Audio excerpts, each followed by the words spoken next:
So, of course, y'all know we've talked for a long time about the Four Horsemen, which was always Teofimo, Tank, Ryan, and Devin, right? So, word on the street, after Ryan Garcia could not land a bout with Isak Cruz or landed with Rolly Romero, word is bubbling, and Ryan is already starting to talk smack to Bill Haney, Devin Haney, and a host of others. But word on the street is that we're now about to get Devin Haney versus Ryan Garcia. All right, fellas. So we get another bout between those two, the two young kings that we talked about for years, man. So now, all right, tell me this. Here's the question. Do you feel any different than when we talked about this probably years ago? How do y'all feel now today in 2024 in a matchup with Devin versus Ryan? So is your stance still the same from when they were a little younger a few years back to now? Or you feel the same thing what happened that you felt would have happened, a few years ago, man? Y'all tell me what y'all feel about Haney versus Garcia on the horizon. I like Haney. Go ahead. I like Haney. I think Haney. I like Haney.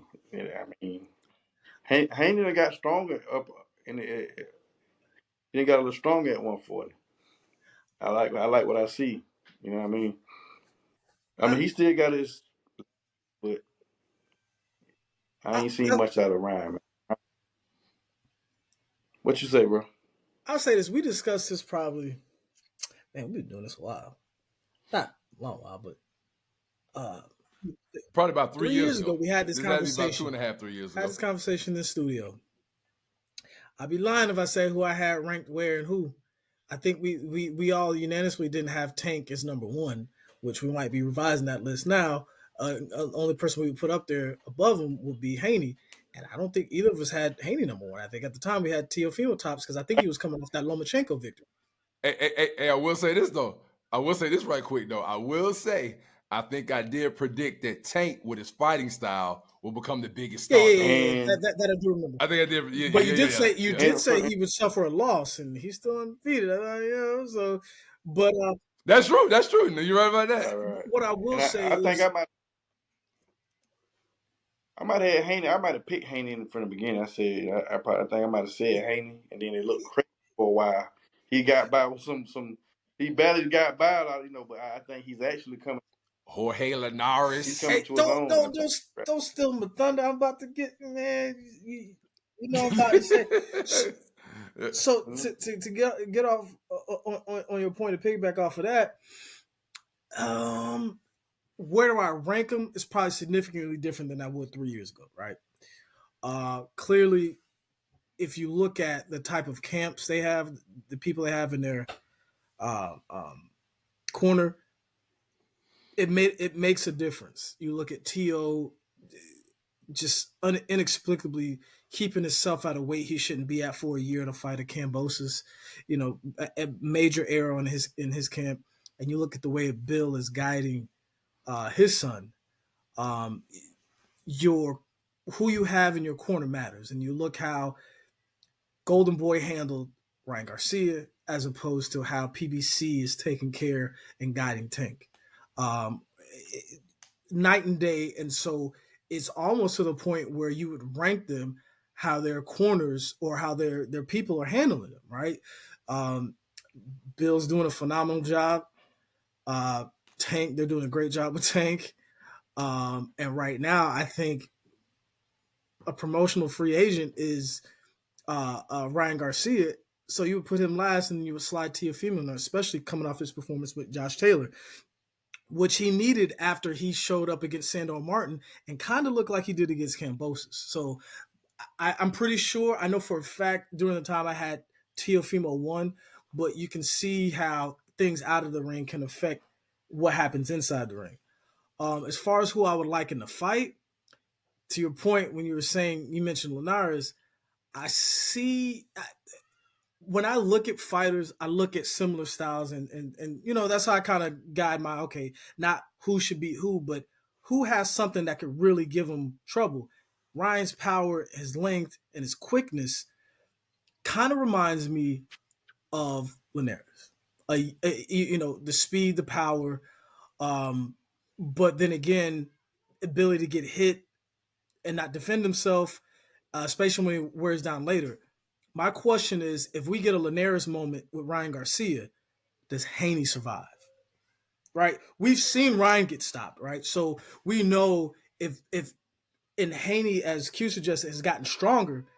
Well, we know he can put it to Ryan Garcia if that's where he's at in his career, where he's gained more power at a heavier weight.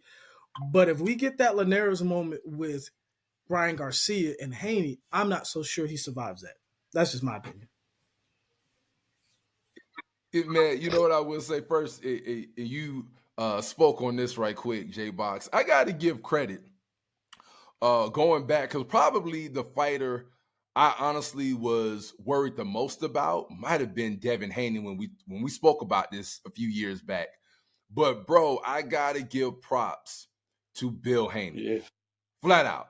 I gotta give props to Bill Haney, because Bill has absolutely strategically done an excellent job of picking the right fights at the right time for his son, that he knows, okay, maybe even if my son might not win the fight in dominant fashion, a la Lomachenko fight, he knew that my son at this point is prepped enough and that he could get in there and hold his own. So I got to give props, because, man, I will say the one who's come the furthest that I wouldn't have suspected was probably Devin Haney.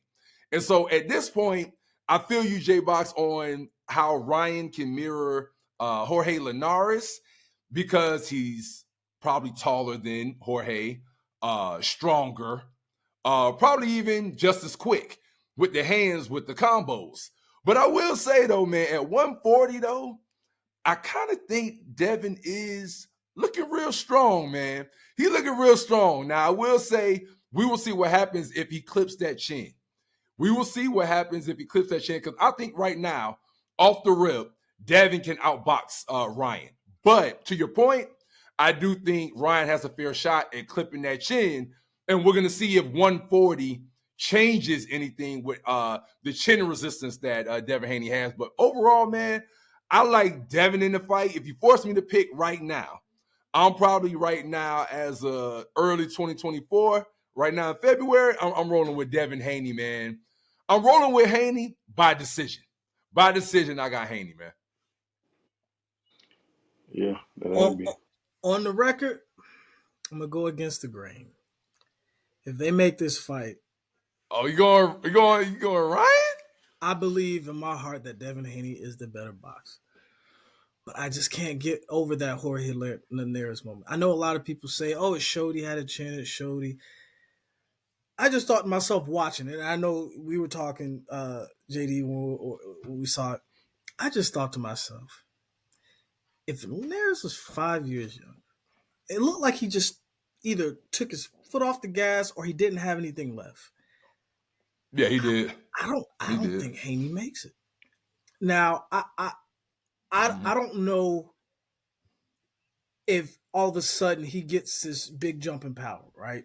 At 140. He did look strong against Prograis, but then who are we to say that power at 140 transfers to other opponents? It could, but I have trouble just all of a sudden looking at this whole history of Haney and all of a sudden he has power. I just have that problem. But it ain't so much that he got so much power. He's very accurate, like Mayweather. How Mayweather, he's very accurate. That man jab, like he he a sniper. He control the middle of the ring, and he put that jab on you, and he got one of the best jabs in the game. And that thing gonna pierce you. And the timing of it, you don't see it coming. He catch you with it. That just pretty much been what I've been seeing. The only difference I say with him and Mayweather when we're making that comparison is that Pretty Boy was knocking people out too. That's all I say. You know what I'm saying? Yeah. The brittle hands what hurt him in a heavier weight is not as so that was part of it also. Hey, I will say this though, as another point to Haney, is that I will say we have seen a maturation of Haney where I think now he is comfortable being a fighter, knowing that he may not have massive power. Because speaking of Jorge Linares, I know y'all remember the clip that went viral of him asking Jorge after the fight, "How's my power?" Jorge, right? Literally asking him, Jorge was weak. "How's my power?" Jorge was weak for that because he lied in Haney's face just to be a gentleman, and then got out behind his back, out there and got interviews. And man, yeah, he ain't hit no nothing. Right. You know. Exactly. So, man, I salute, because I do feel like this version of Haney, I think he has grown and he's matured to a point where he's really comfortable in his skin. And I think he's not really worried about, hey, am I a knockout artist or not? I'm going to be able to get in the ring and do enough to get the victory, man. But salute to him, over his growth the past few years. You just jogged my memory. We got in a very heated debate about Haney not necessarily needing power to be the best. I remember that now. We were in the studio talking about that. I don't know if I had Haney as low as I thought I did. Maybe he was coming off that Gamboa fight and was disappointed. But either way, yeah. I'm gonna just ask you this.